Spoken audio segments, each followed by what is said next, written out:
out his sword and take it to the bathroom and pee while we're on Zoom. I don't know why he pees so much. I don't know how he keeps in touch with all his friends by the end of the week when he can't stop his wiener from leaking.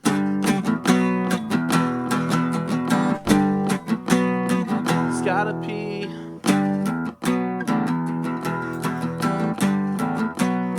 With you and me.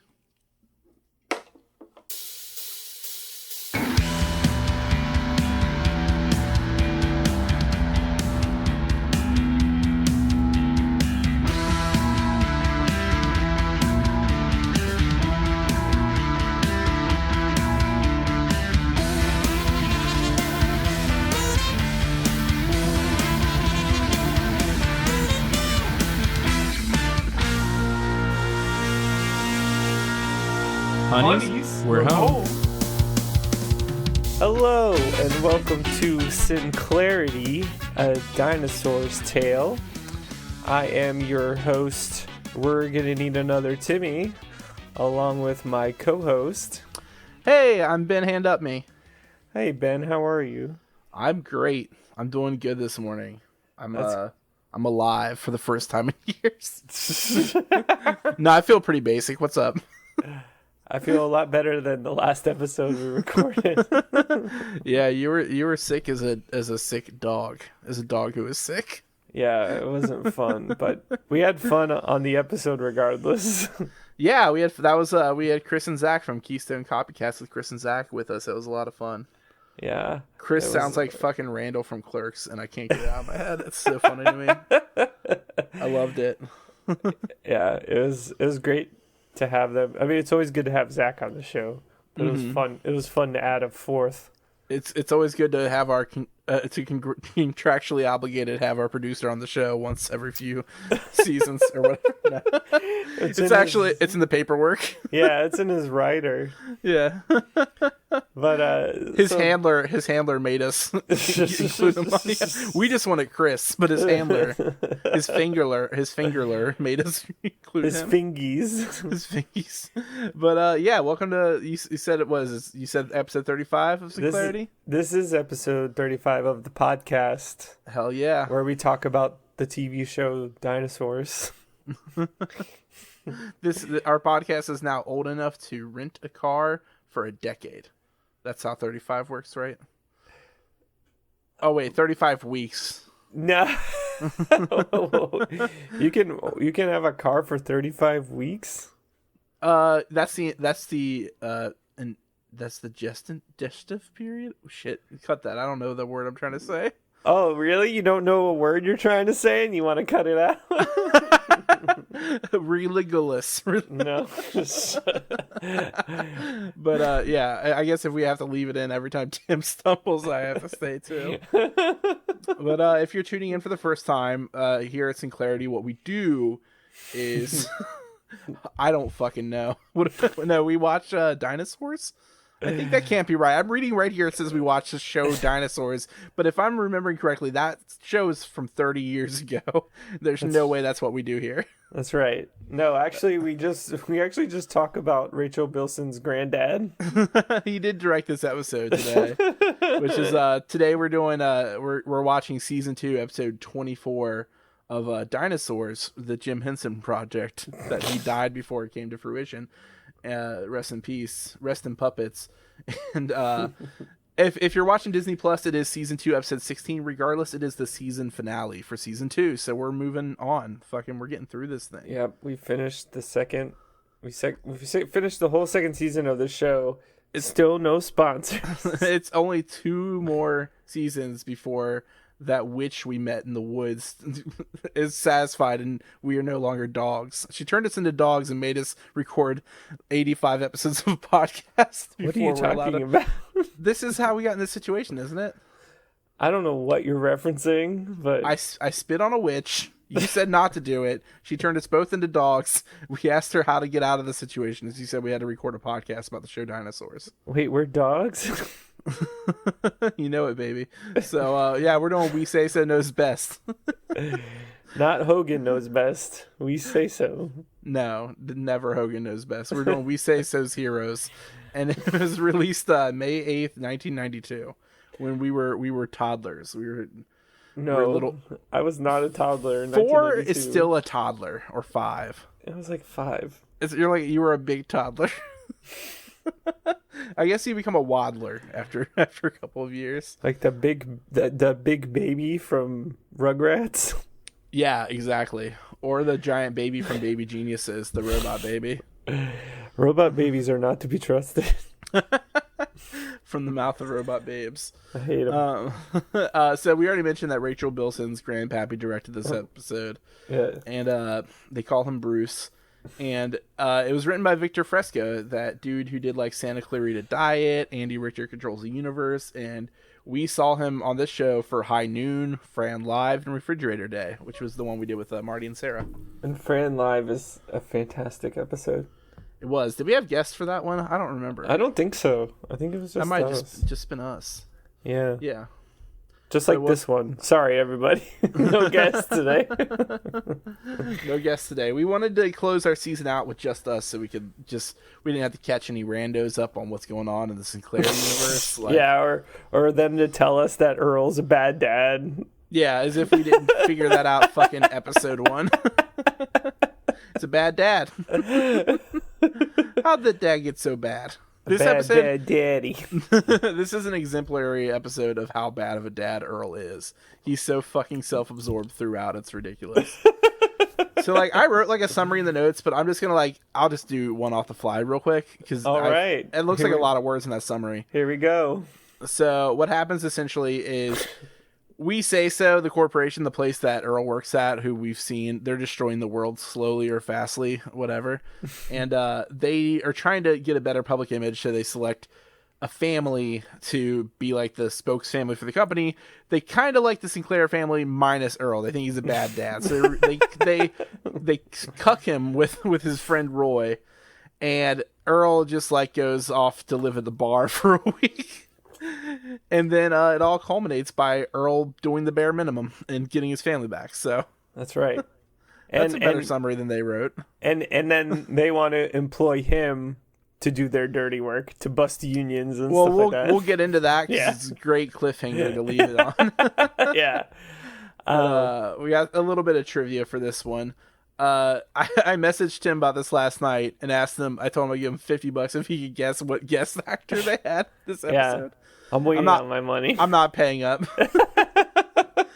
But we've mentioned before that they had most of the Seinfeld cast already because they had Jason Alexander and Julia Louis-Dreyfus. Mm-hmm. And in this episode we get Kramer. So yep. The racist one. The late Michael Richards, who is not dead yet. Keith Richards is dad, you know. And so he voices director in this episode, and then Michael Dorn, who's Worf from Star Trek, is like the voice of an announcer. That one I never would have like guessed. I wouldn't even have looked it up. This is just IMDb told me. Yeah, because like Michael Richards, it's very obviously Kramer, but like I don't think I would have thought about it that much. But like knowing it, it's like, oh, okay, it's Kramer. Yeah, just like Julia Louis-Dreyfus as well. Yeah. When I rewatched the episode after knowing that information, I was just like, yeah, that's just her. Like, she sounds like Elaine. Like, she's great in like everything she's done. She's great. I loved her in Arrested Development as Justice's Blind episode. And she's also in the MCU now. So congratulations. Because of WandaVision. No, she's in Falcon and Winter Soldier. Oh, same thing. I don't know the difference between those shows on Disney Plus or whatever. She came in for like a 5-minute spot, like a wrecking ball, and introduced as in like a new potential villain if they continue the show or if they do another movie. She's gonna be a villain. So. One of the I only saw like the first season of Curb Your Enthusiasm, but she's in an episode where like this like one of his neighbors wants to meet her and is like kind of holding like him hostage to meet, like he needs a neighbor to sign some kind of zoning thing so he could like put up a fence. I don't remember what it was, get a cable taken down, and like he's like, I really want to meet Elaine or whatever. It was great. So here's the thing: is they never get Jerry on the show. No Jerry. No Jerry.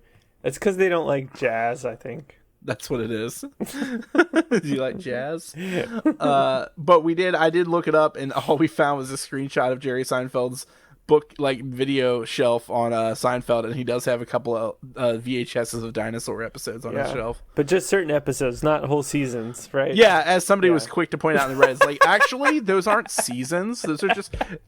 Like they're the Burger King copies you get for free with your Happy Meal. Remember when Burger King had Xbox games? They were like $1. Yeah. They also that's where I got like my Ninja Turtle VHS tapes. That's awesome. Yeah. I remember one time for like my sister found out I was getting Ninja Turtles for Christmas. It's how she said it. She's like, "You're getting Ninja Turtles," and I was just like, I don't know. Fuck yeah. Like anything that I thought action figures, I guess, is what I expected. But then it was like the 3 VHSs. I was like, that's better. Yeah. That's pretty cool. That's pretty tight. Yeah. Great Except movies. the third movie. It's awful. Yeah. Well, but when you're like 5, it's just more turtles. And then the 4th one that eventually came out had the girl turtle. Oh, well, I mean, that's not really canon. Oh, because it's a girl. Well, it's like Timothy Gamergate. Me. I don't remember your last name. So they had like, so there was the 3 movies with the dinosaurs technology, and then there was an animated one that they did. It was just called like TMNT. Wait, did the one with the girl not have the same technology? How else would they have done it? Are you talking about the Michael Bay ones? No, dude. This is like from the 90s. Wasn't that just a cartoon? No, it was not she had like a turquoise like thing, maybe. I'm pretty sure that was just in the cartoon, Ben. Why are we talking about this? No, this is not just in the cartoon. I gotta find this out for sure. It was in the Nickelodeon cartoon series, wasn't it? Hold on. I gotta prove you wrong. Or prove you right, whichever one happens first. I swear I learned this like on a action figure podcast or something. What was her name? I don't remember because I wasn't watching that. That was in the 90s. That was like the 2000s. It was Mitsu. What? Meat suit? No, not Meat Suit. I'm not talking about Lady Gaga. This is riveting podcast. This is me googling Girl Ninja Turtle. Okay, what movie is this from? I just found it. Her Venus was her name. Venus de Milo. Yes, that's the joke. Thanks. She was from. It's from a cartoon. Ninja Turtles, and I'm looking at a picture of her. She's not a cartoon. It was a live action television series. Wait, really? Yeah, they had a live action Ninja Turtle series. I don't like that. What year was this? 1997 to 1998. Did not last long. I like it, but I do like that you referred to her as a girdle. She's just trying to make me look trim. Girdle. I can't tell what the technology is for this. It's live action for sure. That's like a two meanings joke. They do not look as slick as they look in the original movies in this show. Yeah, I mean, they probably... I feel like after dinosaurs got canceled, they just abandoned this technology altogether. Yeah, I guess we did clarify that. We did ask Bill about whether it's been used since, and he's just like, no. He's like, they just wouldn't do it. Because I think Turtles in the third Turtles movie came before dinosaurs was canceled or after. Yeah. This is made by Saban. Yeah, you know the people who did all the bad shows that we liked. It's the Power Rangers shows. Yeah, the Power Rangers guys. Yeah. But yeah, so just make sure everybody knew that there was a live action girdle. I hate it. But back to speaking of live action girdles, let's dive into this episode. So we open. Roy and Earl are at work, And Earl at the We Say So Corporation. Yeah, they're knocking down the trees to prevent oxygen from the making sign people happy. The sign hasn't changed yet, so they're still in phase 1, which is taking down 10,000 redwoods. Which we could probably map that out, like how many, like we've seen Earl do like several in under a minute when he's mad. So like I feel like 10,000 shouldn't take him that long. Also, the running gag is that sign never changes. Oh really? Yeah. So it's always phase 1. Yeah, and they always make a point to show the sign, like throughout the series. I don't know if that can be considered a gag or it's just lazy, because they could have updated it. I think it just adds to the evil corporate theme they got going on with We Say So on the Disney show. Yeah, on the Disney show, the big monster Disney company. This is we do start with Roy asking Earl how his weekend went, and Earl says he had like 2 days of like pleasure mapped out. But then he remembered he had kids. Bad dad Earl Sinclair remembers he had kids. And he still watched the TV because that's what he planned to do in the first place. He just had to turn it up louder so he couldn't hear the monsters screaming. Yeah, which okay, like he only has one like toddler. Like yeah, one little monster. Robbie and Charlene are probably not even home, or they're just like in their rooms hanging out. Like yeah, if Robbie's even there, he's probably watching TV with him while reading Modern Carnivore or whatever, because that's what he's reading in this fucking episode. Yeah, I was wondering, like that was the magazine he was reading, right? It was Modern I paused it every 2 seconds to get it. I was like, what is this? Is Modern that like Carnivore? Is that like GQ or something? That's what I took out of it. Is like, but I like Robbie reading GQ is funny too. Like yeah, if anything, he'd read Maxim. Yeah. Do you remember that there was a Maxim article that was like, here's the actress from Alex Mack now, and it was just a bunch of pictures of puddles. I was like, that's funny. That's good for Maxim. That's not real. No, that's a real Maxim article. They made it sound like it was going to be like, she's hot now or whatever, and it was just pictures of puddles. I'm going to include the link on Instagram when we post this episode. A dog? Puddles the dog? No, Alex Mack the puddles. Okay. Well, anyway, Roy is jealous of Earl because he's got a loving family and an adequate sound system. Yeah, and Earl's like, yeah, I'm proud of that TV. I think it's funny because Roy says since he's single, he had a completely different weekend, but it was just watching TV alone. Yeah, poor guy. Poor guy. Maybe he shouldn't be such a creep. This illustrates the difference between your weekends and my weekends as well. So I'm just in my studio apartment. I guess I don't watch TV though. I don't watch enough TV. Well, when we were in a hotel room, yeah, we watched a lot of TV. Do you ever like at Fest watch TV in the hotel? Because I've done that a lot, and I just think it's really funny because I like drove 800 miles and like did all this shit, and I'm just in the hotel. I remember watching Halloween 2 on the TV at the hotel room. I love watching TV in a hotel because they have cable and I don't. Yeah. You get to watch shit you would never watch. Yeah, and I miss commercials. Yeah. Having cable was just funny because it was just like you're letting TV decide what you're going to watch, essentially. Which would be an alien concept to kids. Like, really?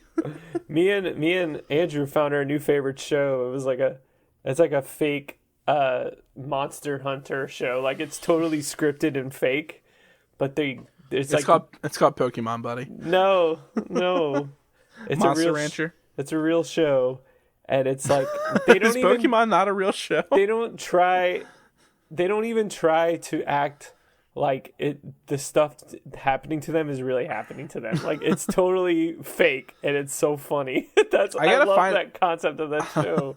I gotta find this show. Like, was it like actually like that, or was it just campy? I think it's called Mountain Monsters or something like that.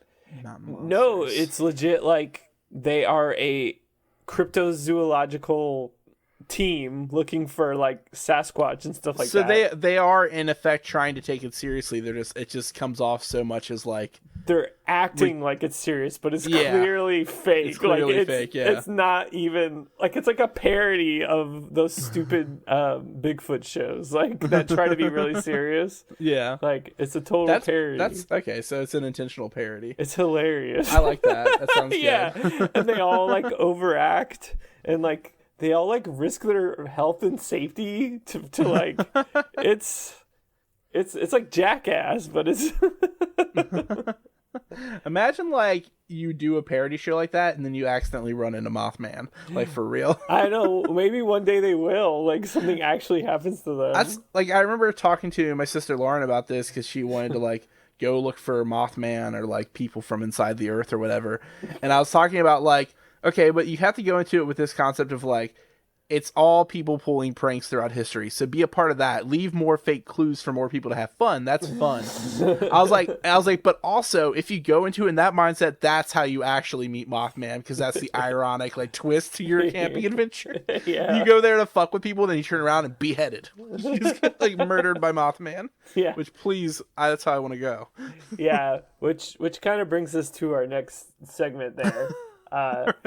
So, like, while Earl's commiserating about his weekend, BP calls them into his office. And, British patrol room. Yeah, he makes them dance. And yeah, he does just make them dance for no reason, for his own amusement. And he said, this is when he brings up that they're trying, like, corporate's trying to fix the public image of We Say So. And Tim's nice segue here. Yeah, so while he's explaining it to him, he brings up that his nephew told him that they're like an evil corporation that's left unchecked, and then he just says, well, now he's just my headless nephew because he bit his head off. Yeah, and then Roy says, so no head, and then breaks his skateboard and throws his phone on the ground. It was so funny. It literally turned to Roy. He's like, no head. And I was like, Roy loves Vine compilations. Yeah. And I mean, if there's one dinosaur's character that would skateboard, it'd be Roy, because he's got really long legs, but no, his arms are really short. Which is good because it stops you from like trying to break your fall with your arms and accidentally hurting your wrists. Just take the fall, like bail out. Yeah. Always good at that. Just duck your chin and land on your back. So obviously changing business practices would be costly and stupid. Yeah. Tells them. So the goal is obviously shifting public perception of the company, just like in real life. Yeah, exactly. So, and then they ask him, is like, well, can't you just bite off everyone's head? And he's like, it's not cost effective. Yeah, Roy's, oh yeah, all right, my bad. I just like, this is like, instead of Tyson giving their employees breaks, they're just like, but these nuggets are shaped like dinos. Like, now we look friendly. Now we make some with plants. Yeah, and BP can bite off all their heads. Yeah. So he this is when he tells them about the auditions, and he passes out flyers to them to get. He tells Earl he has to sell 50 tickets if he wants to open on the street team, on the Victory Records street team. It definitely made me think of a promoter handing me stacks of like flyers and like. But yeah, but here's the thing that's funny is Earl says that he can't go to the auditions tomorrow because he has plans with Fran and the family. On a Tuesday? Wouldn't he be at work? Like, it doesn't make any sense. Yeah. It's established that it's Monday because they're talking about the weekend that just happened. Maybe it was like a Tuesday night picnic under the stars. Maybe Earl and Roy only work together on Fridays, and like they were just like now getting caught up on their weekend. But yeah, so he gives them the flyers and asks him who he loves more, the company or his wife. 50 tickets. You want to play with the Misfits tonight, son? You sell these tickets. Or Jerry only won't be happy. I don't know who fuck sings for them now. It is Jerry. Well, technically. Only Jerry. Yeah. So we cut to the next scene, and they're at the Tuesday picnic where they're supposed to be at the picnic. Yeah. And everyone's dressed up nice with Baby in his little sailor suit, and Robbie with his dress shirt, but his Letterman jacket is over his dress shirt. He's still got to have it included. It's classy. And Earl explains to Fran, like, she's upset about the picnic not happening, and he's just like, this company barely asks anything of me. So if they need some help with, like, hoodwinking the public, I'm going to help them. Yeah, plus he gets power tools. Yeah, more power. Also, I like to note he does get those tools eventually, and they aren't power tools; they're just regular tools. Yeah, they're just regular tools. They fucked him over again. I like so while Fran is complaining, we get Charlene who she brings up the band Crass for some reason. She says not to be crass, but I'm against homophobia. I'm against Trent. She sounds crass, so it's shitty, like shitty punk it's music. Bad quality. She's like, at the risk of sounding crass, can I borrow 50 cents to get a 40 ounce?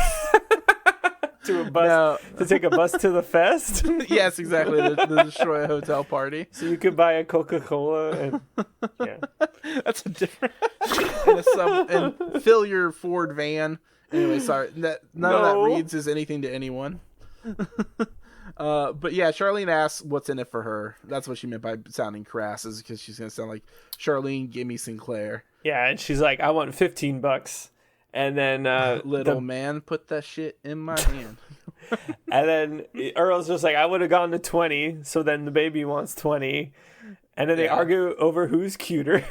What's funny is, like, she shouts, quit crying, nobody believes you. But when I didn't have the subtitles on, I thought she said, like, nobody wants to eat you. And I thought they were arguing about who was so cute you'd eat. And I was like, what is this discussion? Well, Charlene would eat, of course. Well, yeah, Charlene would eat the baby. She tried to eat Robbie's spleen a few episodes ago in a nightmare that Earl was having, but still. Also, I like that they're establishing that the baby he just cries wolf all the fucking time. So like, it's happened a few times too, where he started the fake crying and they just shut up, like they're just done with it. Yeah, but then also they're bickering and stuff like that, and Earl's just like, quit bickering. He's like, the perfect family doesn't bicker. But also during this point, Robbie like steps up and he's just like, if I get them to stop, will you give me all their money? Big brain Robbie comes in with the solution that will get him money. He knows. And what he wants. He needs it to go to sow his wild oats. What's funny is you can overhear in the director's room, he's yelling about this family of amphibians not being relatable. And he's like, bring me someone with lungs. Forget them, Fran. They're lungless bums. And then you can hear in the background the water splash because he like throws them in the water. I didn't catch that. That's funny. Yeah. Which That's also, good detail. Okay, so they're amphibians, but Fran refers to them as dinosaurs. Yeah. Well, I don't think Fran knows that much about science. Yeah, they're not dinosaurs. Because they're not terrible lizards. That's what it means, like terrible lizards, right? Yeah. They're more related to birds. So. What? Imagine if dinosaurs found out that that part of their name meant terrible. Well, Is it terrible or terrifying? I feel like it's terrible. Well, yeah. I mean, that's why Jurassic Park is so violent. The dinosaurs are mad. They're all terrible. They're so mad. They're mad. just like, and they're like, instead of like changing our behavior, we're gonna shift public perception by eating everybody. Yeah, they learned Latin and they were like, hey, wait a minute. It is an extinct language. They practice their family poses. Yeah, they practice their pose, and then he's like, hello, I'm happy Robbie Sinclair. And I'm happy Charlene Sinclair. And he's like, and I'm the baby. And Earl's just like, all right, say your catchphrase. And he just bites him. Yeah, and now he's happy though. Yeah. And now I'm happy. So Earl is like yelling about how the perfect family does, like how like he does everything to his family and all he gets is butt kiss or whatever. Yeah, he does everything for them. Yeah, apparently, according to his fucking dumb brain. But like the director interrupts him from behind and Earl's like, oh shit, everybody, let's do our thing. Everybody be happy. Happy Sinclairs, and introduces them all again. Yeah, and Earl also claims that he's tired of being nice. And now he's just going to be unpleasant. Yeah, it's just like, what, did this happen before the rest of the series? Like, what does he mean he's tired of being nice? It's never happened. But yeah, no more Mr. Nice Earl. No more Mr. He. Anyway, Earl, I mean, the director is a combination of Mel Luster and Kramer. Yeah, and like, I think I caught more of the Michael Richards in the final scene than this scene. I forgot about it for a moment during this scene, but later, like, he's full Michael Richards. Like, he doesn't say the N-word. What a piece of shit, though. For anyway, Roy enters the room during this, and he has like a little swimsuit in his hands, like an old fashioned one, and asks about if there's gonna be a swimsuit portion of the audition. And the director likes what he sees. Yeah, it's like, I like what you bring it to the table, and then Earl is just like, he's not even a family. I am too. I'm a family of one, and we get along really well. I'm pretty sure he's a family of 3, like one himself and his right hand and his left hand. He cannot reach his own pee-pee. He's a Tyrannosaurus Rex. He can't even bowl. He can't bowl himself to soup. Anyway, that's masturbation. So Roy has a hard existence. He literally, like, he can't do anything for himself. He's single. He just watches TV alone. Yeah. He can't fucking bowl. He can't fight. He can't fly. He can't crow. So... He can't play the wheel. He can't do the wheelbarrow race. Yeah, no, he runs into that issue later. But the director has Roy to step in and replace the big ugly guy in the center, which Earl like points at the baby and starts laughing, and then finds out it means him. Yeah, and for someone who's so full of himself, I'm sure that really hurt his ego. I know, but the fact that he's so quick to be like, haha, you call my baby fat and ugly. And big. He's and like ugly. Big and ugly. It's rude. A baby is like not even half his size. Not even. He shouldn't be. He's a baby. But so yeah, he like looks at Roy with the rest of the family together, and he's like, introducing the We Say So spokes family because I say so. Everybody say tar pit. Yeah, that's a weird thing to say to get people to smile for a picture. Yeah, because that's a bad Everybody thing. say funeral or say grave. Everyone say fire. So we cut from them taking that picture to seeing the billboard at We Say So. They have at the workplace, they put up a billboard to advertise their workplace. Yeah, and it's also like really obviously chroma keyed in there, which is great. Yep. And it just says, "We say so, trust us, we're just like family." And Roy's just like, "Boy, life can be so ironic, huh, Pally Boy?" I feel like ripping out my eye. Thanks. And then Richfield calls him into the office. He does the whole Sinclair office, and Roy's just like, 2 words you don't like to hear together, huh? Well, Michael Richards, there's one word he loves. Michael Richards is not in this scene. It's Richfield shouted it. I'm just saying. Richfield would hate that word. That's true. That's why he didn't get along with his neighbor, Archie Bunker or whatever. So Earl bumbles into BP's office, and he's like, "You called for me, my captain?" Yeah, and basically, like, Richfield is like pissed because he's basically just like, people are gonna find out that you're like family. It's not. It's gonna be too easy. It's gonna be too obvious. Like, people know him. Like, people are. Earl just ran for president, essentially, like a few episodes. Yeah, and he doesn't want, like, Richfield doesn't want everyone to think that We Say So is a dishonest corporation. People are probably already wondering where their dog Checkers went. Yeah, or the human dog, or Sparky. you know, Human dog, or their actual child. Yeah. It's funny though, because while he's explaining this problem, Earl's just like, "How unfair that your insidious plan should come back to haunt you." It's not good. It's not gonna. So he basically tells him that he has to move out of his house and Roy has to become the dad. Yeah, and when he goes to tell Roy this information, Roy asks him if there's some good news, and he's just like, "They're giving you my family." He's like, "Oh, that's nice of them. What do you get?" I get to help the company. He's like, "Both made out like bandits." Oh, Roy. Roy's just happy because he's going to get some companionship. Yeah. That's what he thinks. As revealed in the next scene, that's what he thinks is going to happen. Oh, it's so great. So at the back at the Hess household. Yeah.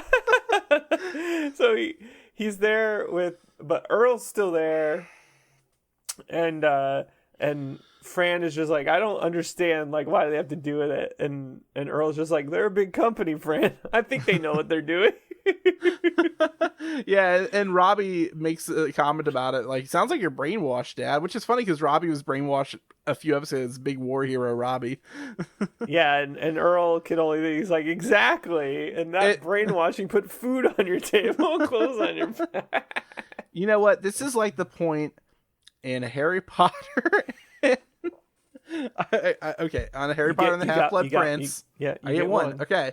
When Harry has the potions book that he's like obsessed with because it has like liner notes in it, and Ginny reminds him, like, you remember that time a fucking book almost killed me because Voldemort was in it? And Harry's like, oh shit, yeah.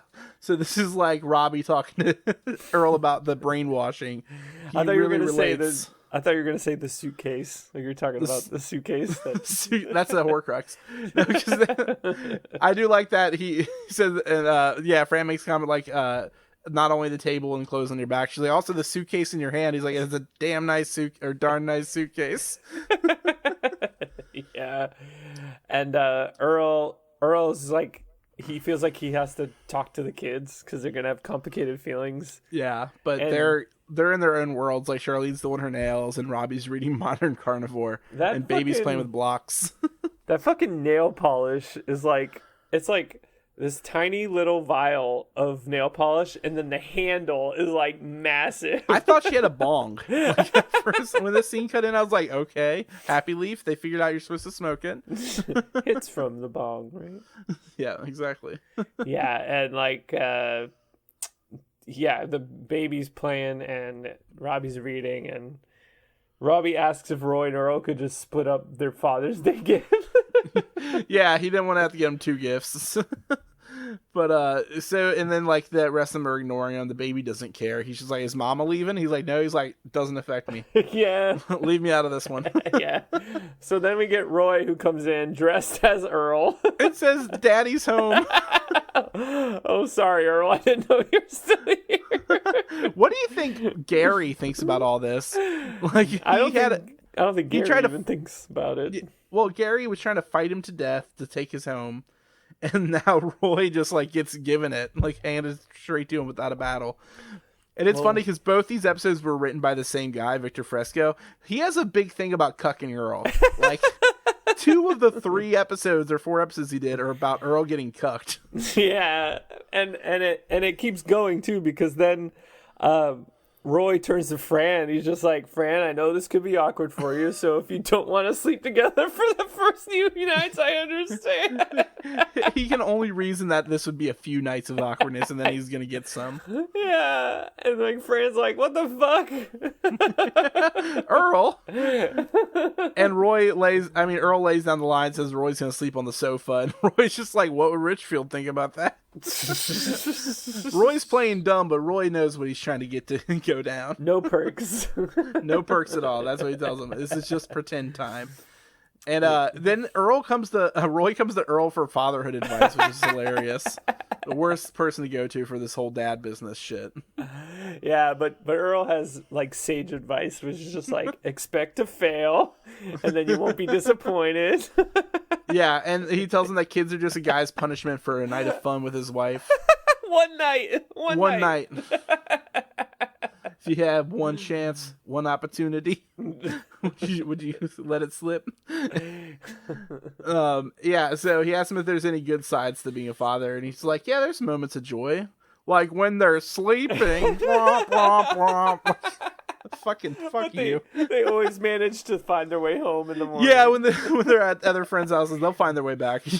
And he's like, don't expect appreciation, love, acknowledgement, especially from this one. And then Baby calls him Daddy. He calls Roy Daddy. Yep, he already knows who his real He's just like, Daddy his kids call me Daddy, and his wife calls me Honey.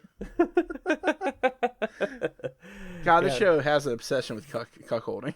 Especially Victor. I mean Sinclairity, not dinosaurs. But now we got to Adel's favorite venue, the Tiki Lounge. The Meteor Tiki Lounge. The Meteor Tiki Lounge, along with Sexual Harris as the bartender. Yeah, he serves Needlenose a drink, which he brings over to Mindy, who's 13. the reusing of costumes is funny to me. Have a seat, Mr. Needle Nose. What's funny is also Needle Nose, those two costumes, Needle Nose and the Mindy costume, who we used to call the Caroline costume, which I think it might be a little bit different than Caroline costume. I can't tell for sure. Were like also a couple on Fran Live that were fighting by throwing chairs at each other on the TV show. So they've been together before. It seems like it's going well now. They got all their differences worked out on throwing things with Frank. Yeah, and he walks in. He's just like I guess he just figures that he might as well just enjoy being a bachelor. Yeah, and fun. Anything I want, anytime I want.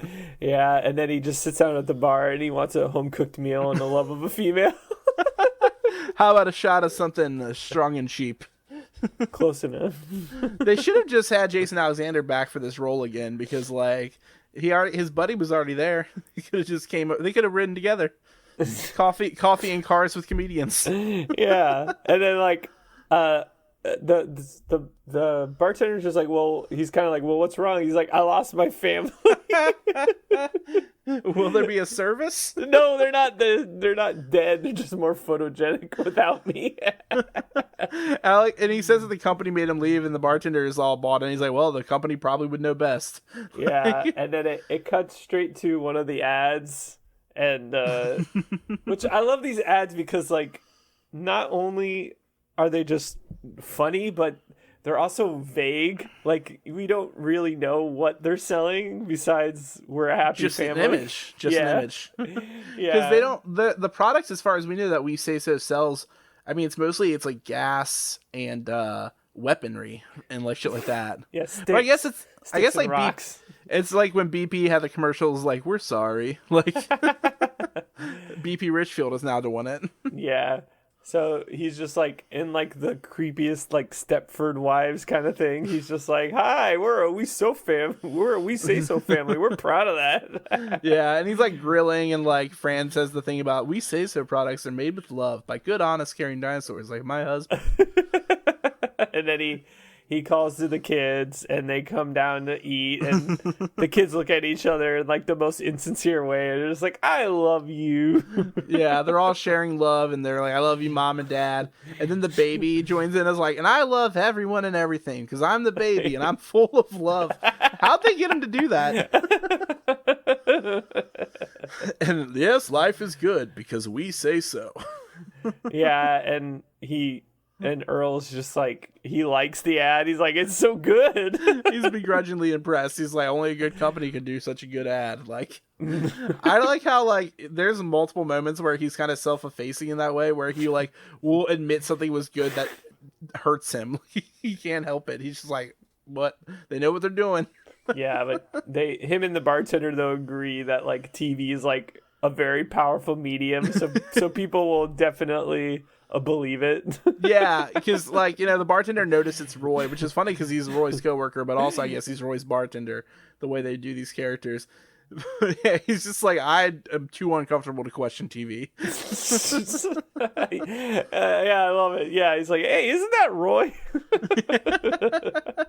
So it's a thing that's going to happen, is people are going to notice it, especially like we find out as Turtle Puss doesn't come up yet. This is the first night at the bar still. Also, doesn't it just cut directly right to another commercial? Or am I wrong? It does. Before the scene, it's like back on the TV. Like he asks him like if he wants another drink, and he says that'll make him depressed. And it's like back on the TV, and it's Roy like saying like, we say so family, we love each other so much. And then like he's like, line him up. Line him up. Yeah. not light him up, not Fall Out Boy. Roy is, and now we cut to Roy reading a manual for installing a garbage disposal to the baby. You can tell from the instructions that it's a garbage disposal. I thought it was really funny. Which is weird because I figured everything is just kind of like they just have an animal down there. Yeah, they do. We've seen the animals in the trash can. So like, what are they like? This animal's probably pissed. Like, why are they doing this? They're replacing my job. Wait, maybe the animal just got like some kind of like jaw surgery and needs liquid diet, so they have to crush the food into disposal. Then he drinks it. That makes sense. Ugh. But yeah, so then has to clean the grease trap on his first day. So he's like reading to the baby about it, and he's just like, apologizing for it, but it's important. These father-son moments are important. And then the baby just hits him and is like, "This book is boring." Yeah, he like him every hit is like, "This book is boring." This book is boring. Yeah. Yeah, exactly. Let's just repeat it over and over. That's Tim with any book. Yeah. Except Billy Joe Armstrong's book. Which I found out doesn't exist, so never mind. Fucking rock star. But we get another like jab at themselves where Roy's just like, wow, that could get old really fast. Yeah. Which is like every other episode where they're just like, this catchphrase and like act is old. Yeah. You can tell that Roy is starting to sour on the baby a little bit during the scene, but it doesn't ever like fully develop. Definitely. But Charlene comes in to ask to borrow the car for a few hours, even though she's 13. And some credit cards. Yeah. And he's just like, okay, sure. And she's like, you're doing a great job as dad, Roy. She did not learn her lesson from stealing credit cards in like a few episodes ago. Not at all. And like Roy's just like, just make sure you put them back when you're done. I bet Roy's credit isn't much better than Earl's $50 limit either, so I don't even know what she's going to get up to. Like he makes his rent on time, so he might I'm sure, but the credit card company doesn't know about that. What else does he spend his money on? Probably like arm extenders to fucking jerk it. Never mind. How many do you need? You only need one. Oh, you'd reuse that? Yeah, you just wash it in the sink. He can't reach anything in the sink anyway. Poor guy. Yeah. But yeah, this is when the woman of his dreams pops in, Monica, because he likes a girl with a short head and a long neck. Yeah, it's my cake parody. There you go. And Monica's just like, what the? She's like, what is Charlene doing? Like, what are you doing? Like, why are you taking the credit card? Yeah, she's like, Dad said I can. And she just looks at her and is like, Dad? He's like, Monica? She wanted him to call him Daddy. Yep, that was what it was. Yep. Yeah, but like, so she makes Charlene step away from the bag and leave. And Charlene's like, first I had 2 dads and now I have 2 moms. My 2 dads and my 2 moms. Michael Jacobs is back at it. My 2 moms. Yeah, and Monica's just like, Roy, the kids are just taking advantage of you. Like he doesn't. His little bundles of joy. Yeah. Yeah, and then the baby demands more sugar and he jumps up to get it for him immediately. Roy, stop. And he's just like, he's just smitten. He just doesn't. Hi there. And your skin is so blue. And her eyes fit perfectly in her sockets. Yeah, they're so lovely. That's a weird Muppet line. Yeah, for sure. And like she's like, do you even hear a word I said? And he clearly doesn't. And then Fran walks in. Yeah, he can't stop staring at her neck. No, he can't stop staring at that neck. Compliment her necklace. Yeah. But Fran walks in and Roy thinks he's been caught cheating. He's like freaking out and nobody else is paying attention to him while he's freaking out. They're just talking about how Monica needs to borrow some eggs and like Fran like puts them in a basket and puts the basket in Monica's mouth. And he's like, I can't explain. It's not what it looks like. She's like, what? And he's like, or it is what it looks like. And she explains to him that he can't cheat on her. Like, this isn't like, he's allowed to like be unfaithful. It's not real. Yeah, it's not real. And he's just like, but I'm not a good dad. I figure the least I could do is be faithful. It's not real, Ben. It's a TV show. Oh no. And yeah. Oh no, I'm disappearing. I'm fading away. And then Monica's just like, well, how are you dealing with it? And she's like, well, I've accepted that life in general is a little weird, so I'm coping. Yeah, she's just like fucking rolling with the punches. But like, in all honesty, we're reminded that like Earl didn't really have to do any of this. Like, he chose to leave his family because he's a fucking idiot. Like, yeah. Like, that was self-centered. That was like her whole point, especially talking to like Roy. She's just like, well, it's his fault. It's his problem. Like, yeah, I'm surprised this didn't turn into them deciding to share the bed tonight. Because he's like, I'm no Earl. She's like, that may be true. But in a pinch, you'll do. Yeah.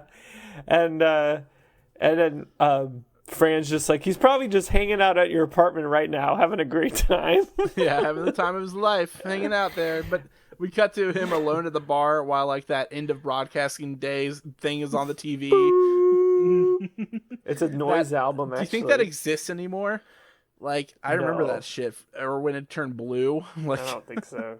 Maybe on PBS or something. Yeah, maybe. Does that exist anymore?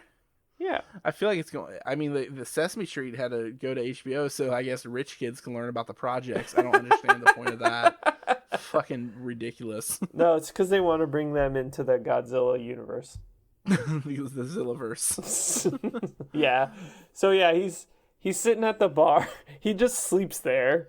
And, so and Arnie, the bartender, accepts it because he just comes in, turns on all the lights, and like he says something about like having this time away from each other is probably good for their relationship. Yeah, because basically Earl is just he's accepted that this man is his husband now or his wife. Yeah, Arnie seems like he just like, well, we say so, thinks this should happen, so I'll go along with it, but he doesn't seem to be fully into the idea. Yeah, and I love this too because I was watching this episode. And Issa came into the room, and she was also kind of watching it from the bed because I have this like at the desk, and like she's just like, oh no, what is he like married to sexual Harris now? He must be a total dick. Jesus, yeah, I love that. What's funny is like he asked Earl how it's been going, and Earl's like, what do you mean how it's gonna be going? That now that I have no family and that I've been alone for 3 days, no one cares about me or realizes I'm gone. And he's like, oh, so you're still feeling self-absorbed? Arnie just fucking calls him out. Yeah, he already figured him out. At no point throughout this episode does Earl ever think about anybody's feelings. It never happens. It's so funny. The whole time he's like, what about me? What about me? Yeah, and then the guy who did this to himself. We got Mr. Turtlepuss working his other gig. It's funny because he seems to be still part of the We Associate Corporation in this conversation too, but he looks like he's like a different voice. Yeah, but I guess they also own like the UPS service, like the equivalent DPS. Yeah, they own like the refrigerator company too. Or at least Victor Fresco thinks this is what happens, because he also wrote Fran Live, where like they show up and drop shit off, even though it was from Cave Mart, not We Say So. Yeah, so he asked for Earl, and he's got some power tools, and he's like, "Oh, they're just regular tools." Yeah, and he's like, "Earl," he's like, "Did you win them or something?" He's like, "No, I traded my family." Yeah, so he offers him his mother for a socket wrench. And Earl should have taken it. That's a pretty good deal, but no, doesn't go for it. So he hates his own mother? I figured this would be the perfect point for a mother-in-law. No, he doesn't know joke. his own mother. He hates other people's mothers. That's what it is. So he hates Fran's mom, so he definitely hates this guy's mom. Turtlepuss? Yeah, Earl. Earl hates people's moms. Oh. That's what I'm saying. I guess Turtlepuss hates his own mother, but Earl's thing is he doesn't like other people's mothers. Okay. That's what I get. He's a mother lover? He's a mother hater. Other mother hater. He's like, you're my brother from another mother, and I hate that mother.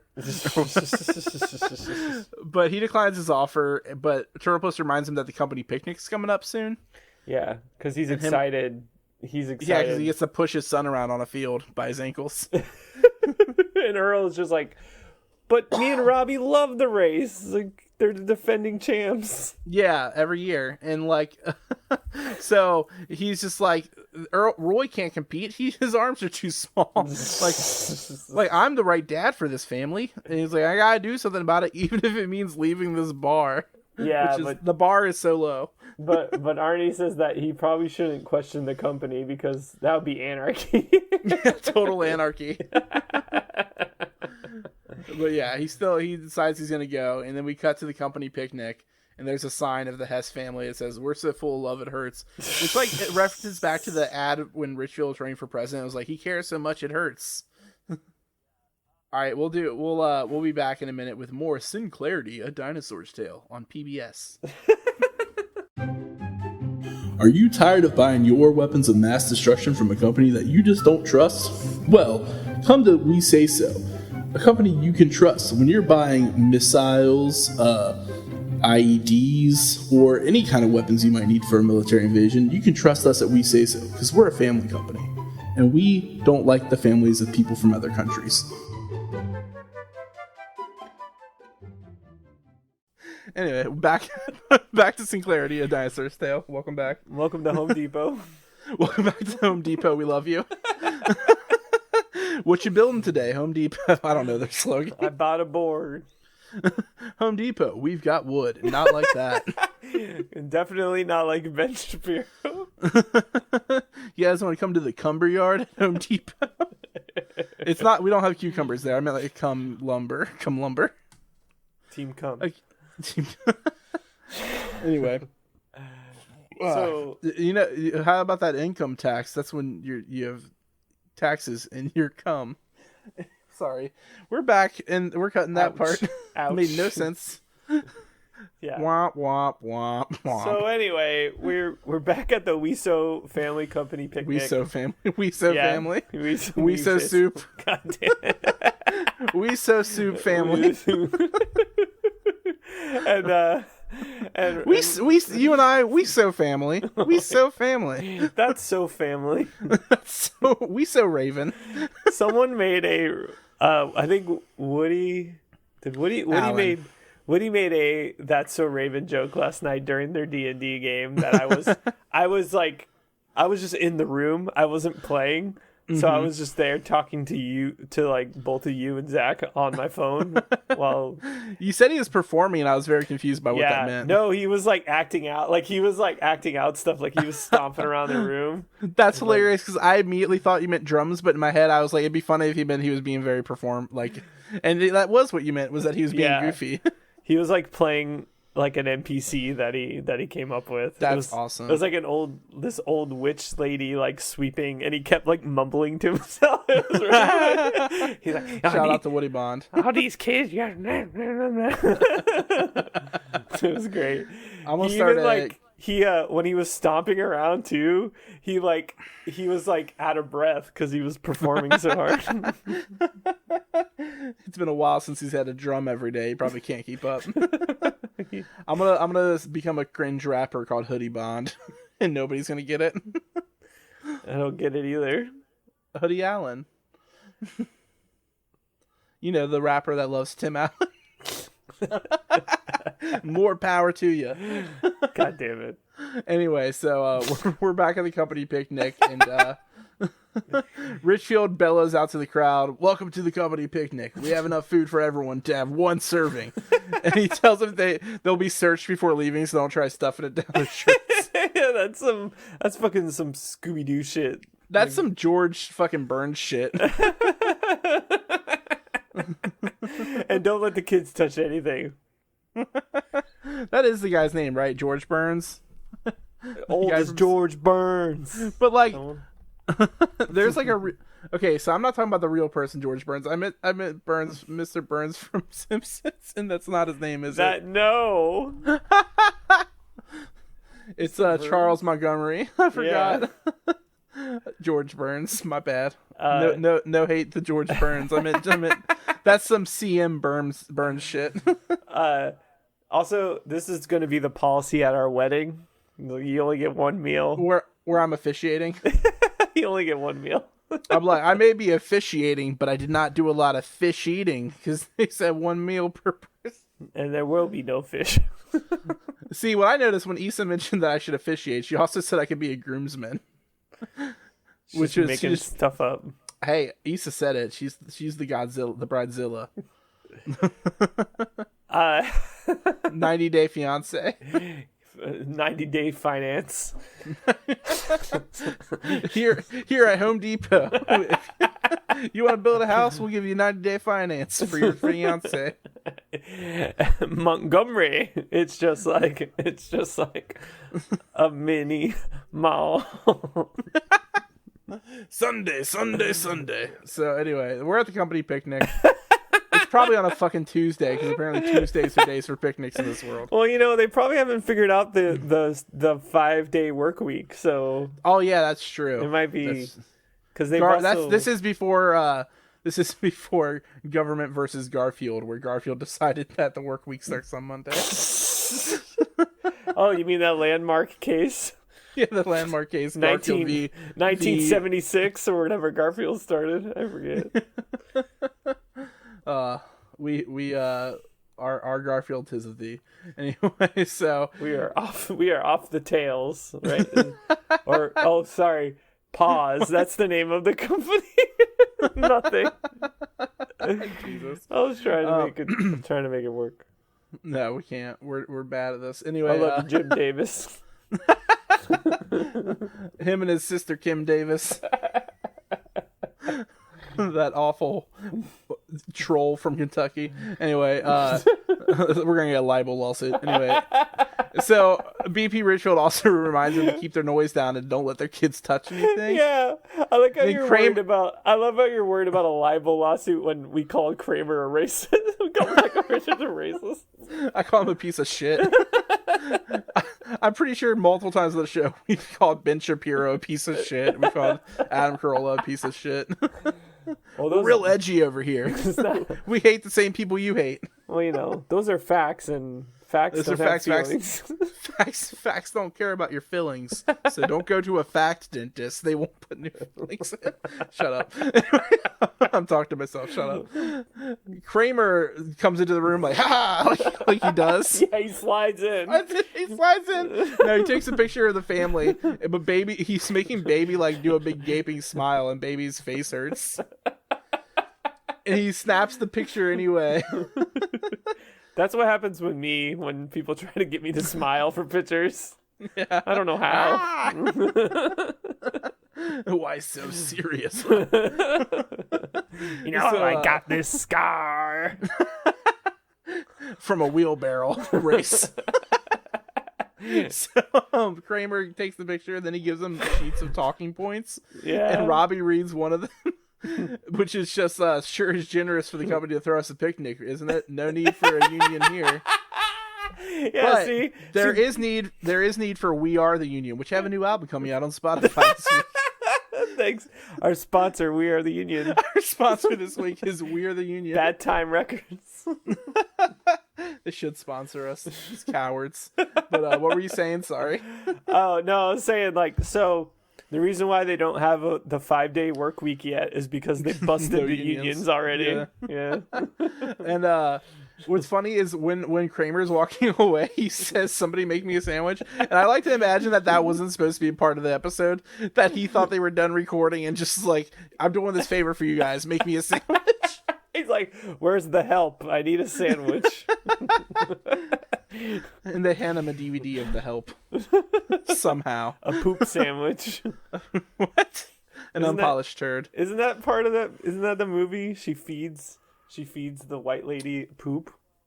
I've never seen it. Is that really what happens? I'm pretty sure that's what happens in the movie. That sounds like some South Park shit. Literally. Well, it's not her family. Yeah. So somebody makes Kramer a sandwich, I'm sure. But Earl shows up and Roy suddenly feels awkward, like he's not supposed to be there. He's just like, Earl's presence makes me feel kind of undefined. And Earl tells him to beat it, and he says, Clarity. He said the name of our podcast almost. He did it. He said Clarity. Time. It's pretty close. They know we're coming. Sinclairity. After 35 episodes. Of our podcast, but I think not that many of the show yet. I think it's 29 episodes of this dang show. But yeah, so he says, "Kids, I'd like to speak to your mother alone, please." Which, to start off, already is showing that he doesn't give a shit about his kids, like who he should miss as much or more than his wife. And which is noted by Charlene, who says, "Don't be a stranger." I thought that was funny. Yeah, and Earl's just like, he's like, you don't seem very happy to me. And Fran's just like, well, you just left us. Like, why should you be happy? Yeah, she's just kind of looking at her nails like a loft, trying to like play cool, and he's just like, what was I supposed to do? Because like in his mind, he's like saying like, oh, I can't start a whole new life because I have a family. He's like, they'd make fun of me. This is a thing that builds up through the episode that I didn't really know. It's one of those things I always forget to notice is the whole premise of this is the first whatever. It's like the whole thing's supposed to be that like they still think it's insane to have families. So like, of course they wouldn't actually get it. And of course Earl thinks companies are who you should trust first because they literally don't know anything else yet. Yeah. Which isn't what happened in real life. That's kind of confusing because in real life, we had family before companies. As far as we know, I guess maybe this is the real history. I mean, when you're here, you're family. And that's a company logo, so that makes sense. Well, that's just for juggalos. Juggalos love unlimited breadsticks. Yeah, and then like Whoop, whoop. while he's talking to Fran, Richfield is just like, "All right, it's time for the wheelbarrow race," and he's just like, Roy and Robbie walk by, and Robbie's just like, he's just like, because Roy doesn't understand the concept. Yeah. But Robbie's just like, just hold on to my ankles and try to keep up, which is what I say in the bedroom. Oh God! In the boudoir. Just hold my ankles and try to keep up. What is happening? I gotta say, my highlight, this is referencing our own show, but my highlight from last week's episode was when I said something about that's how I describe myself in bed, and Zach went with a joke of like me being in bed under the blankets describing myself to someone. And I was like, that's such a cute joke. I thought it was your massive hog. Oh God! What I realized is in that episode we don't explain that there's a background to Zach pretending that was a thing at our job together. So in the episode you get the idea that I just call it my hog. I'm like, oh no! Wild Canceled. hogs. Watch out for cancel culture. I'm gonna get canceled. Wild hogs. Yeah, just like everybody in the movie Wild Hogs, I'm gonna get canceled. They got huge dongs. Wait, why wasn't Lenny Kravitz in that movie? The king of beans. So anyway, Roy learns how to wheelbarrow. It's from Robbie. Grab his ankles and just try to keep up. Yeah, and Richfield reminds everyone that they're not liable for anyone getting hurt. Yeah, no, dismemberment or losing an eye, like because you chose to hold your kid's feet in the air and run around like morons. Even though he mandated the race. Yeah, but then male dated, please. But then Earl he gets a mic check. He grabs it from Richfield. Is this a mic? Is this a Michael? Never mind. Mic check 1, 2, 3. So he grabs the mic and I like this because he interrupts him, and Earl's like, "Somebody remove this guy. He doesn't exist."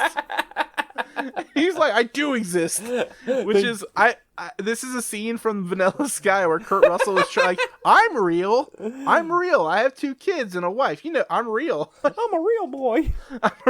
That's what it is. I was also going to make an M&M's Christmas commercial joke.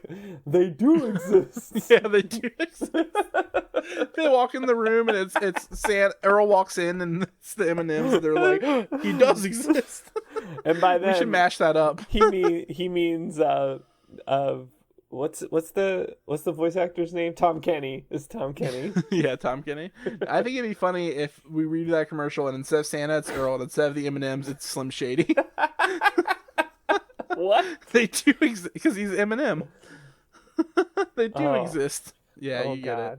Yeah. He named himself after candies. I think that MGK should rename himself Reese's Pieces and really go hard in this.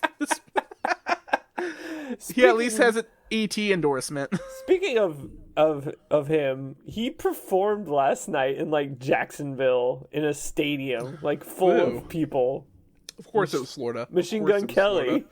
Yeah, I said ooh, not who. Which is how I respond to Machine Gun Kelly's name. How pop punk do you have to get, man? Yeah, that's the worst. Putting underage people at risk? It's crazy. That's true. His whole fan base is probably underage too. God, what a fucking waste of person. Fucking Kim Davis as a musician. Anyway, so while Earl has the microphone, he's talking about that he realizes, that some companies aren't always right. Yeah, he's like, even though families are imperfect and new and nobody knows how they work, but he's like, they can give you something companies never will. A comprehensive health plan? No. Yeah, they're not there yet. So love, they can give you love, and like, so so he knows he's gonna choose his family over the company now. But there's still that kid in the audience is like, you're choosing the company, right? Well, that was Timmy. Yeah, that's what I thought. I thought that was Timmy. Yeah. He's also in like the TV episode where he's like on the TV show where he dies. I think he's the kid who dies falling into a volcano. I could be wrong. Are you talking about when he's backing up for the football? Yeah, the first Tim Doyle episode, family challenge. Yeah. Okay. Yeah. I think it might be him, but yeah, it is you in this scene. You're like the company. I do like. Yeah, I do. Historically, you do currently love your job, so this would be you. We can't get into it. I just hope Tim's doing well. Every day, Tim's just like, love my job. I need a comprehensive health plan.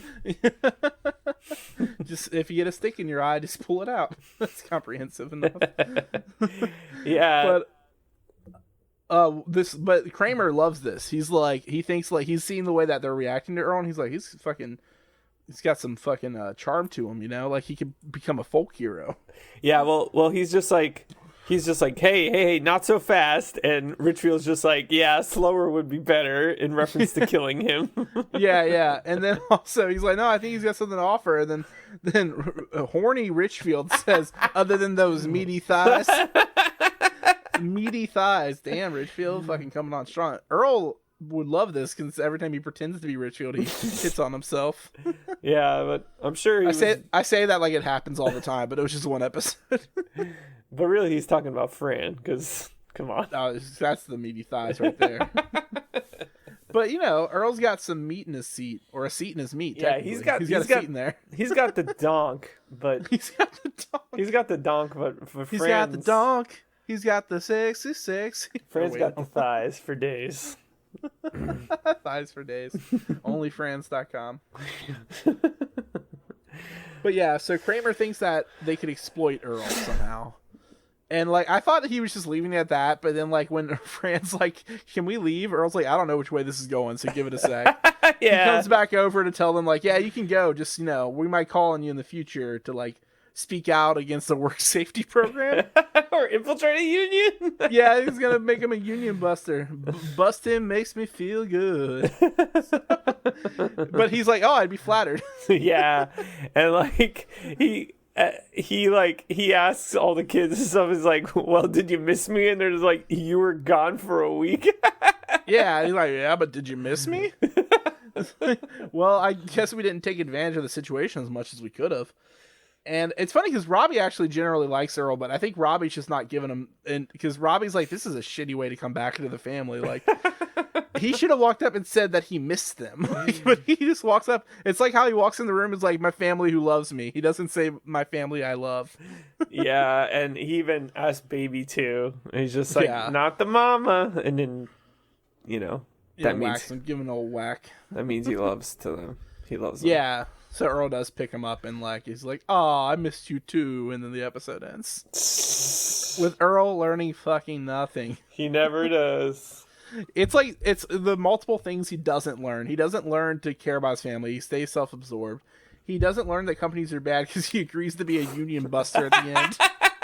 Like, he literally goes backwards in episodes sometimes. I wish that would. I don't think it is, but it'd be funny if that was an actual episode with Earl union busting. I mean, like, I feel like to some extent this is building onto the concept that We Say So is going to be the end of the dinosaurs. So I think this is like, it's not like cohesive because it's an episodic. It's like every episode stands alone, but I do think they're trying to build something in a way. For sure. I mean, I haven't seen future episodes, but I generally know the gist of what happens. I mean, yeah, it's unavoidable. They've been building it up throughout the series, so yeah. And I'm so fucking immersed in dinosaur culture at this point. Dinosaur culture is toxic. The toxicity in my city. Every time we need to do a Sinclairity parody of toxicity. Oh god, Pangea. I saw a tweet where somebody said System of a Down would be good with a different singer. I'm like, he's almost entirely what makes it good. What do they mean with a different singer? That's like saying Limp Bizkit would be better without Fred Durst. Exactly. It's like literally would be nothing. It's not true. Like the whole that's the whole thing of System is Down. It's like he has a really unique vocal like abilities and plus like sound. Every other new metal ethos. band who had to get like a new singer or replace like a member, it's never the same. No, it's always they found the right personality for it. I just thought that was a really weird like take somebody had. Also, a really weird take is to be like, those are actually just a few episodes on those VHSs. I fucking hate internet commenters. What was it? We were looking up. I looked up the movie The Stupids on YouTube the other day, and like the comments on it were just like people being like, "Super underrated movie. Might have been too smart for the general audiences." Oh my god. And I'm just like, I watched that movie the other day after that too, and I gotta say that comment's spot on. It's not too smart for audiences. Somebody said a lot of people hated this movie for being stupid, but ... wasn't that the point? Like, fuck you. You just don't get it. It's like it's like Inception. You just don't get it. So, somebody said the irony is that this is actually one of the smartest and most original comedies ever. Oh my god. It's not. They even have a CGI cat in it that you can tell was not planned to be in it the entire time. They just added it afterwards and like because it doesn't interact with anybody. Somebody else said, hold on. Somebody said one of the best family movies ever about the Stupids. Oh no, this one says this family looks fun. It beats my boring life. Go to therapy. YouTube is free. God, I love that. It beats my boring life. Somebody watched the Stupids and was just like, if only. If only I could have that. God, why not me? Now, Freddie got fingered though. I mean, Lloyd. Why not me? Yeah, Freddie got fingered. Oh God, that's another one people like talk about being like a modern like I don't know. People now look back at the movie and say it was like genius, and like, but they're like the reason it's genius is because it's intentionally the opposite of genius, and I'm just like. I don't fucking know what I was like, shut up. Like I just hate those takes. It doesn't make it doesn't make it like good or bad because you think it's like avant-garde, you know? Yeah, because you understand like the whole intention was to be as bad as it could be. Like it doesn't make it art, I guess. It's just like it's like you either like it or you don't. Like yeah. And if you're 11, you like it. And you would like some sausages. That being said, I do love that movie. I mean, I haven't seen it since I was a kid, but I fucking loved it. But it was also because you had to, if you didn't watch it, you wouldn't be able to talk to other teenagers because that's how everyone spoke was in Freddie Got Fingered quotes. I swear, we're gonna sew sucker balls, Daddy. Like you had to know it because it's all anyone talked about. You don't want to work at a cheese sandwich factory. It's just like after fucking. Like Napoleon Dynamite came out, that's how everybody spoke was just in fucking Napoleon Dynamite quotes for like 3 years. Yeah, that don't blame me. I voted for Pedro. Or like the awful like you're saying The Office. The awful like wholesome stick where you're just like gosh, or like you just say shit like that. Yeah. Mm-hmm. It's terrible. Love, it is a river. The soundtrack is pretty great, though. It is a good movie. Like, I just didn't want to like it when it came out because everyone wouldn't shut up about it. So I was being that kid who's just as annoying as anyone else, disliking something because it's like popular. And that because you like cool indie films like Clerks. Like Clerks. Yeah, you probably never heard of it. I just wish Clerks 2 would have stayed black and white the whole time, but whatever. that pretentious asshole Kevin Smith. The man who wears jorts for a living. Truly the Lars von Trier of New Jersey. The man who spent all the money he made on Clerks on the Degrassi back catalog on VHS. That's what you would do if you had that fuck you Clerks money. It wasn't even that much money. Hey, he spent $18,000 to make that movie, so anything he made off of it is a steal. He maxed out credit cards to make that money, that movie. Well, he spent it well. Let me tell you. He was the host of the documentary I just watched about Blockbuster, and he looked fucking weird. Well, yeah, he lost all that weight and stuff. So but it's mainly to me is that he just dresses like a dumbass. Like in jorts. Jorts and a hockey jersey and a backwards hat, and like he just like will never not look exactly like he did as Silent Bob. Like it's just his thing, you know. I know. I guess I get it. It just doesn't even look comfortable to me. I just feel like he looks so awkward. I do too. I look terrible all the time. But if I had money, I'd look fucking great. I'd wear the coolest clothes. I don't know what cool clothes are. I'd wear a sweater vest. I believe the cool clothes now are like baggy pants and baggy shirts, bell bottoms, big shirts, apple bottom jeans, you need a mullet. Boots with the fur. You need a mullet, an ironic. It's like post-ironic mullet. Post Malone mullet. I am not talking trash about trends because I've never been good at them. Never will be. I can't stand these cringy millennials being like, "You'll pry my skinny jeans out of my cold dead hands." It's like, oh my god, why are you arguing with kids? You're an adult. Like nobody told you can't wear skinny jeans, you fucking annoying human. with my side parts, like, fucking keep your hair the way it is. You're 30. You're not supposed to compete with a 15-year-old on who looks cooler. Drive a car and have a job. Like, I don't know. Have a job. Start a family. Adopt a dog. Move to Philly. Start a noise band. Get into crypto. I don't know. dig a hole in the ground. Live there. I don't know what I'm talking about anymore. Shia LaBeouf or something. Buy 5 dogs. Teach them to ride each other. Like horses.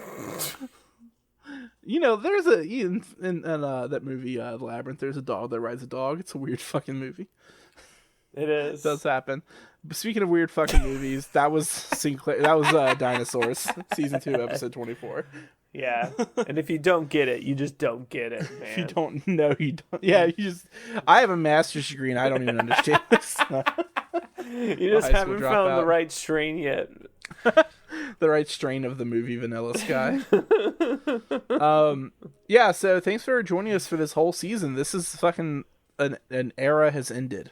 That's right. This season 2 of Sinclairity is ending today, and you witnessed it first live. Not live. Fuck it, we'll do it live. We'll Fran it, we'll do it live. On our Home Depot sponsored live stream. No, we're sponsored by Dr. Pepper Zero Sugar. 10. Dr. Pepper Zero Sugar 10. Cherry. But yeah, thanks for joining us again. And also, if you want to check out our producer, Zach, who obviously thanks for doing this episode, like every other episode, has his own podcast that's now available called Keystone Copycats with Chris and Zach. So if you like movies for some fucking reason, if you still like movies after listening to this, the first season of the show is about the movie Groundhog Day, and they compare movies with time loops to it, and it's very entertaining. Chris is super funny. Zach is super funny. Like, they're very charming hosts, and they do a great job. Yeah. They have great voices. They have voices for radio and faces to boot. Whatever that means. You're going to kick them in the face? I'm going to lick their boots. But yeah, so if you need any services, check out that podcast. And that's their sign off is if you need any services, because Chris said it for no reason at the end of an episode, and Zach's like, that's our sign off now. So at the end of the episode, they just go, if you need any services. So they're like a Jiffy Lube. Well, I think Chris is a plumber, so he was going to reference that, but then he just left it, if you need any services. Okay. But I like it. It's a good sign off. It's better than ours. Yeah.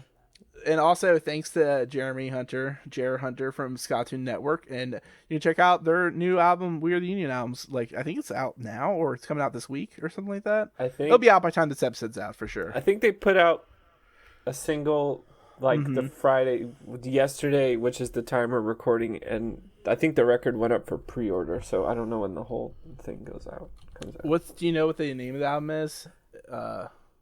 I forget. I just know the single is like "Morbid Obsession" is the name of the new single. Oh, it's a great single too. I enjoyed it a lot. I listened to it the other day on Spotify, our other sponsor. It's "Ordinary Life" is the next album that's just coming out. And shout out to Reed. Yeah, shout out to Reed, great person, and we're very excited that she just reintroduced herself to us, and we're excited for the new material. We're excited for the new direction the band is. It's probably the same direction, more ska punk that we love. Yeah. I also wanted to mention quickly, just because I've been listening to it a lot, and I want to promote all good ska. I'm like how Jeremy has that series on TikTok called like "Skanking the New Ska" every day till people listen to it. But the new Joystick album is really good, so you should check that shit out too. Yeah, even I listened to it, and it was pretty good. Even Tim listened to it. It's pretty good, and I listened to it back to back with the new Jeff Rosenstock ska version of his old album. Yeah, check out Ska Dream. Jeff Rosenstock too. And I preferred the Joystick album. So well, yeah, you don't like as much new Jeff. Don't tell the members of the band that do listen to this podcast that you don't like it though. But yeah, check out Joysticks I Can't Take Anymore. Check out Jeff Rosenstock's Ska Dream. Yeah. We're just pimping this shit for no reason. But yeah, and thanks to Amy Shenanigans for helping us with the portraits of me and Tim for our logo. It's beautiful. Yeah. And as I said, check out Keystone Copycats with Chris and Zach, and check out Zach's band Waterson on Bandcamp. Is Chris not in Waterson? No. I thought he was for some reason. No, it's Zach and his friends Brian, and I don't remember the drummer's name. No one remembers the drummers' names. It's okay. Sorry, Tim. Unless it's Dave Grohl. Yeah, that's the only time. Dave fucking Grohl. Waterson's a great band, so I do recommend checking them out. I don't know if Chris plays music. I just know he has an AFI tattoo on his chest that he forgot about till I brought it up. He's like, no, that's someone else. Wait a minute. Well, he also has an irrational fear of bananas, so I don't know. It seems pretty rational. He doesn't want you to waste them. It's specifically his fear is about the rationing of them, so it is rational. But yeah, join us next week. We'll probably be like a bonus episode next week between season type thing, and then after that, we're going to start with season 3, episode 1, Nature Calls. And that one's written by Andy Goodman. He's the conservationalist of the show, and Kirk Thatcher, the Star Wars guy, and directed by Brian fucking Henson. That's pretty cool. Get excited about it. Has he directed an episode yet? Just that murder comedy about puppets. No, like of the show, like in general. Has he directed an episode? If he did, it would have probably been season 1, and but he didn't. No, he has not yet. That's cool. This is the first. I thought it was the first one, but I wasn't 100% sure. So yeah, Brian Henson's stepping up to the fucking batting cage, batter pen. We love sports here at Sinclairity. We know all about them. Stepping up to the bullpen. Yes. And I think I was gonna say it's the only one that he directs, but it does look like he might direct one in season 4 as well. So we'll see him again right before the end. He does Into the Woods, so that's cool. Okay. Cool. But yeah, thanks for joining us. It was super nice of y'all. Thanks for our friends who listen to this podcast every week for some reason. We got like millions of listeners at this point. It's crazy. We make so much money off of Home Depot. Yeah, and I still work at Domino's, but I don't need to anymore because I make millions here at Sinclairity. Yeah, exactly. But did we thank everyone? I always feel like I want to thank the whole world. No, we did. We thanked everyone. So we got thanks to my friend Cass who listens every week too. You're a cool dude. I appreciate that. And my friend Katie who listens. Who else listens? Does Julio listen? My fiance. Yeah, your fiance Julio. Isa listens. Isa listens. Yeah, that's awesome. That's good of her. I think Max from Gutless listens every Max week. from Gutless, hell yeah! Thank you, Max. My cousin Ryan. Hell yeah! Thank you, my cousin Ryan. My favorite Joe Pesci movie. My cousin Ryan. It's way less Italian. Yeah. But yeah, thanks for joining us. Sorry for keeping you. Yeah. Hope everyone has a great week, and remember that Black Lives Matter. and police lives don't. So enjoy your extinction. No, they do not.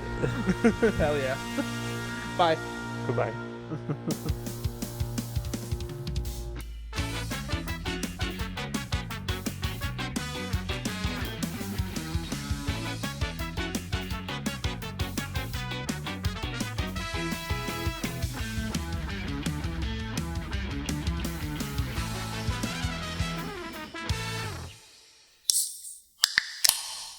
You hear that? That's the sound of Dr. Pepper Zero Sugar. Here at Sinclairity, A Dinosaur's Tale, that's all we drink, and if you don't like it, you probably suck, because it's the best soda that's ever been made. And I wouldn't just tell you this because I'm being paid to tell you this. I would pay them to let me tell you this. This is Dr. Pepper Zero Sugar is the only soda I would let fuck my wife. So sit back, relax, and grab a cold one with Dr. Pepper Zero Sugar.